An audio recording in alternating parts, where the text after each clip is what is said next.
Hello. So, apologies for the weird noise in the background. It's my water kettle. I need fresh tea. Sorry. Hot cup required. Chapter 16. Teacher. So, this could be me.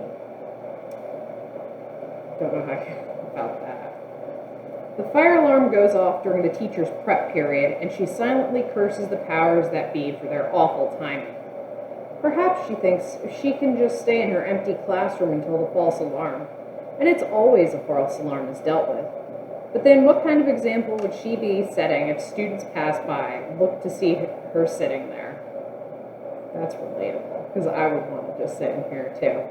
As she leaves the room, the hallways are already filling with students. Teachers try their best to keep them organized, but this is a high school. The organized lines of elementary school fire drills are long gone, having been replaced by the brazen hormonal zigzags of kids whose bodies are too big for their own good. Then she sees something strange, something troubling. There are two policemen by the front office. They actually seem intimidated by the mob of kids flowing past them and out the front doors of the school.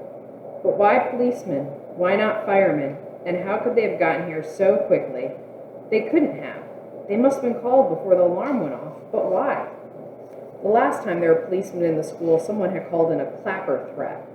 The school was evacuated, and no one knew why until after the fact. Turns out there was no clapper. The school was never in danger of being blown up. It was just some kid pulling a practical joke. Still, clapper threats are always taken seriously because you never know when the threat might be real. "Please no pushing," she says to a student who bumps her elbow. "I'm sure we'll all make it outside." Good thing she didn't take her coffee. "Sorry, Miss Steinberg." As she passes one of the science labs, she notices the door ajar. Just to be thorough, she peeks in to make sure there are no stragglers or kids trying to avoid the mass exodus. The stone-top tables are bare and the chairs are all in place. No one has been in the lab this period. She reaches to pull the door closed more out of habit than anything else, when she hears a sound that is wholly out of place in the room. A baby's cry. At first she thinks it might be coming from the student mother nursery, but the nursery is way down the hall. This cry definitely came from the lab. She hears the cry again, only this time it sounds oddly muffled and angrier. She knows that sound. Someone's trying to cover the baby's mouth to keep it from crying. These teen mothers always do that when they have their babies where they don't belong. They never seem to realize it only makes the baby cry louder. Party's over, she calls out. "Come on, you and your baby have to leave with everyone else." But they don't come out. There's that muffled cry again, followed by some intense whispering that she can't quite make out. Annoyed, she steps into the lab and storms down the center aisle, looking left and right until she finds them crouched behind one of the lab tables. It's not just a girl and a baby. There's a boy there, too. There's a look of desperation about them. The boy looks as if he might bolt, but the girl grabs him firmly with her free hand. It keeps him in place. The baby wails. The teacher might not know every name in school, but she's fairly certain she knows every face. And she certainly knows all the student mothers.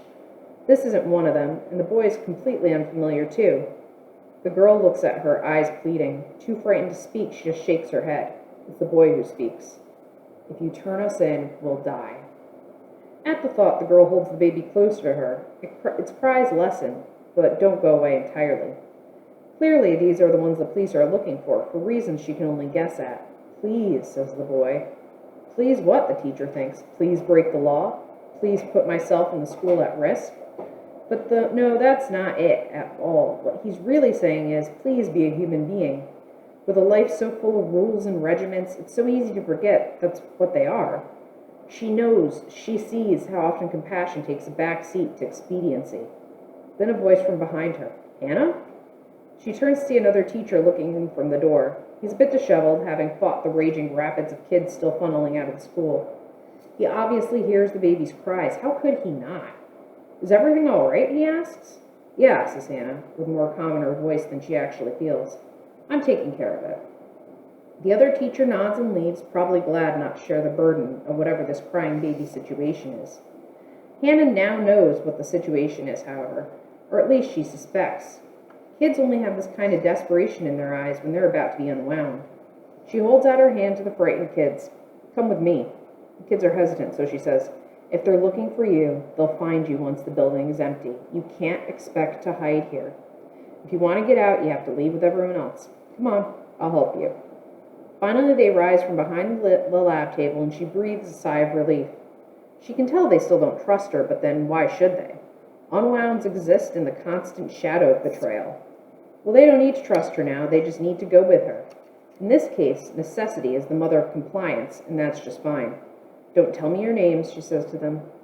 "Don't tell me anything, so if they question me afterward, I won't be lying when I say I don't know." There are still crowds of kids pushing past in the hall, heading toward the nearest exit. She steps out of the room, making sure the 2 kids and their baby are right behind her. She will help them.